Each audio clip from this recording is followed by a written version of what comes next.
22 persons suspected to be spies have been arrested in the Iranian province of with an apparent military insider media that operate with a verified ex-social media handle, Iran Armed Forces stating that the 22 individuals were linked to Israeli intelligence services, and police authority in according to AFP confirmed the arrest of the 22 persons the police said are Israeli spies.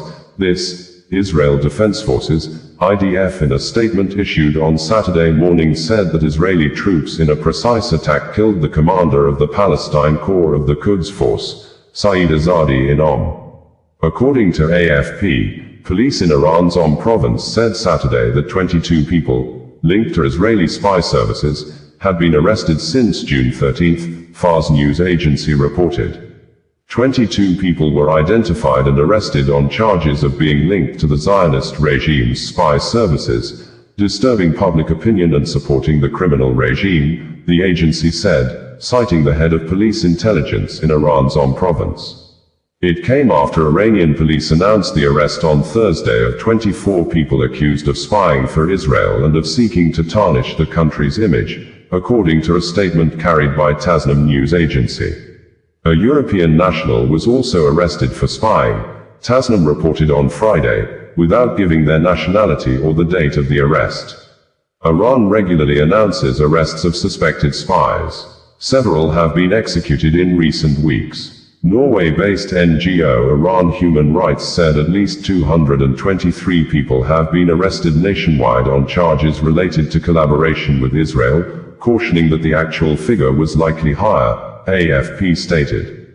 Meanwhile, President Vladimir Putin of Russia on Friday said he has secured Israel's pledge to safeguard Russian personnel at Iran's Russia-built nuclear power plant and that he has reached out to both sides to try to end the week-old war. He stated this while answering questions on a variety of issues at the St. Petersburg International Economic Forum.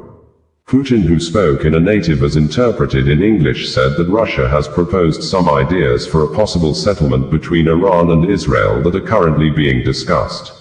He said Moscow asked Israeli Prime Minister Benjamin Netanyahu to ensure the security of Russian personnel who are working to construct 2 more reactors at the nuclear power plant in Iran's port of Bushehr, and that he also raised the issue with US President Donald Trump. Prime Minister Netanyahu has agreed with that, and President Trump has promised to support our legitimate demands, Putin said.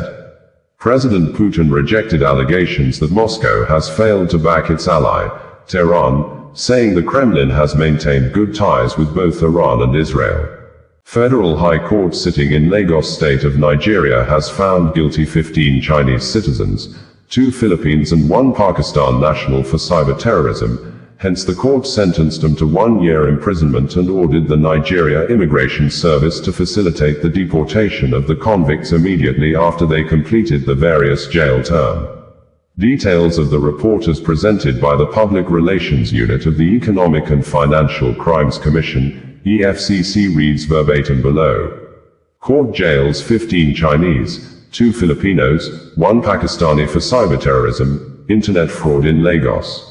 The Lagos Zonal Directorate 1 of the Economic and Financial Crimes Commission, EFCC, on Thursday, June 19 and Friday, June 20, 2025, secured the conviction and sentence of 15 Chinese, 2 Filipinos and 1 Pakistani for cyber-terrorism and internet fraud before Justices Chukwuchukwu Eneke, Ayokunle Faji and Yelam Bogoro of the Federal High Court sitting in Ikoyi, Lagos. The suspects are Peng Li Huan, Zhang Jinrong, He Kun, Rochelle Caballona, Casalan Pianella, Guo Long Long, Zhang Huazhai, Lin Haobo, Chen Fusheng, Chen Dongdong, Wang Gonglin, Pan Kaiyu, Huang Renjian, Zhang Xiaolei, Karam Shazad, Chen Yuan, Wu Yong and Chen Xin. The suspects were arraigned on separate charges bordering on cyber-terrorism and internet fraud. One of the charges reads, that Casalan Pianella, sometime in December 2024, in Lagos, within the jurisdiction of this honorable court, willfully caused to be accessed, computer systems organized to seriously destabilize and destroy the fundamental economic and social structure of Nigeria when you procured, employed Nigerian youths for identity theft and to hold themselves out as persons of foreign nationality, with the intent to gain financial advantage for yourselves, and you thereby committed an offense contrary to and punishable under Section 18 of the Cybercrimes, Prohibition, Prevention, etc. Act 2015, as amended 2024, and Section 2(3)(d) of the Terrorism, Prevention, Prohibition Act 2022. They all pleaded guilty to the charges when they were read to them. In view of their pleas, the prosecution counsel, Spies-terrorism, Bilkasu Buhari Bala, Chinenye Okezi, Ebuka Okongwu, BM Isa and Namba Mutfwang respectively prayed the court to convict the defendants and also order the forfeiture of all the exhibits recovered from them. The judges found them guilty of the charges and convicted them accordingly. All the convicts were sentenced to 1 year imprisonment, with a fine of 1 million, almost 1 week after gunmen locked people, including children, women and elderly inside their rooms, macketed them, poured petrol on them and set them ablaze at Yelawata community in Guma local government area of Benue state last Friday night. Nigeria President Bola Ahmed Tinubu on Wednesday at a town hall meeting in Makurdi, the Benue state capital, confirmed that Nigeria security operatives have made no arrests since the incident occurred, while apparently taking advantage of the ceremonial-like town hall meeting to query the Inspector General of Nigeria Police Force, Kayode Egbetokun, and the Chief of Defense Staff, General Christopher Musa, for not making arrest ever since the incident occurred, with the presidency in a press statement on Wednesday confirming that 100 people were killed in the attack, but local media and residents stated that more than 200 people were sent to their early grave during the attack. This Sunday, Dare, special advisor to the president on media and public communications, after visiting the Yelawata community a day ahead of the president's visit to Makurdi, was seen in one of the photographs with a caption, Wednesday, Yelawata village market that was attacked.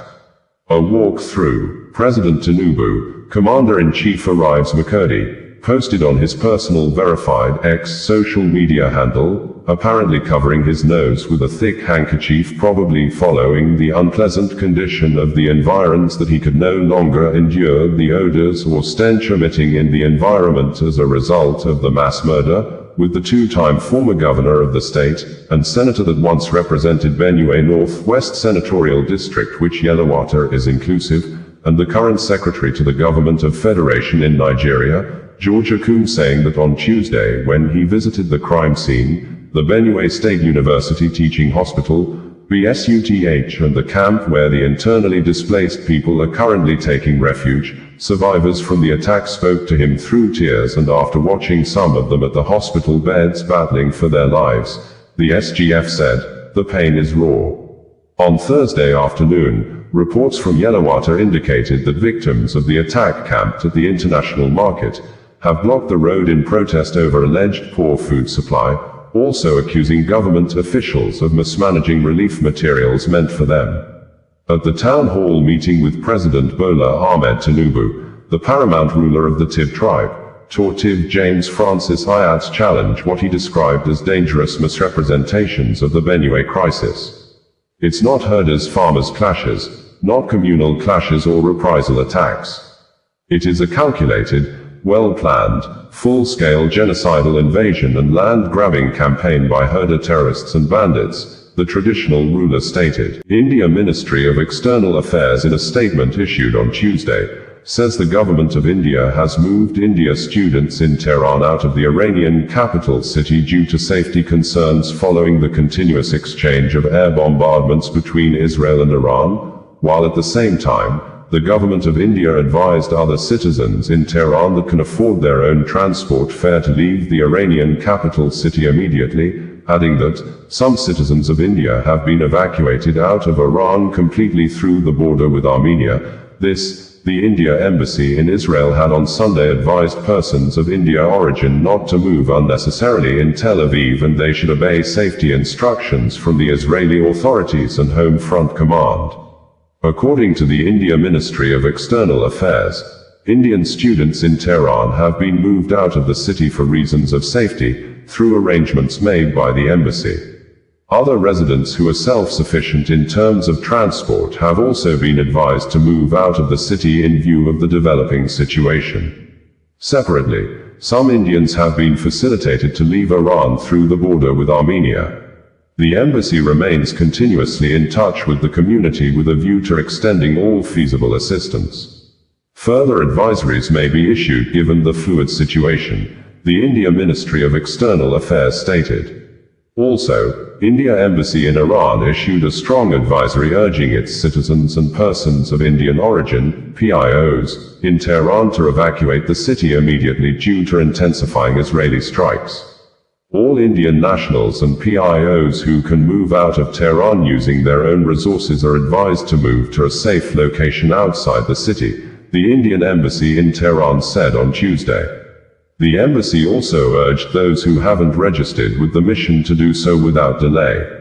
All Indian nationals who are in Tehran and not in touch with the embassy are requested to contact the Embassy of India in Tehran immediately and provide their location and contact numbers, the statement added. 3 emergency helplines were provided for assistance: +98 9010144557. +98 9128109115 and +98 9,128,109,109. The Embassy of India in Israel on Sunday stated that the Embassy of India in Tel Aviv is in touch with members of the Indian community in Israel, including caregivers, workers, students, businessmen and tourist groups. All necessary measures are being taken to ensure their safety and well-being. Embassy continues to monitor the situation closely and is in regular touch with the Israeli authorities.